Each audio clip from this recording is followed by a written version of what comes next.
خوشترین ایام عمرم کودکی بود و گذشت. لحظه های کودکی بیغمی بود و گذشت.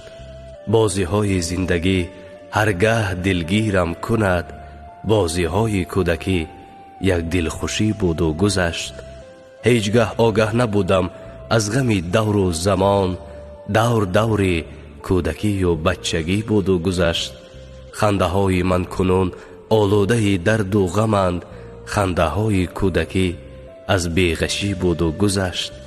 می دویدم بی سبب در کوچه ها با بچه ها. تگمه های کرته هایم کندگی بود و گذشت. مردی سالارم زی جبری قسمتم نالمگه. ناله های کودکی از سادگی بود و گذشت. نازی من اکنون نمی بردارد کسی در زندگی. کودکیم دوره های ارکگی بود و لایکی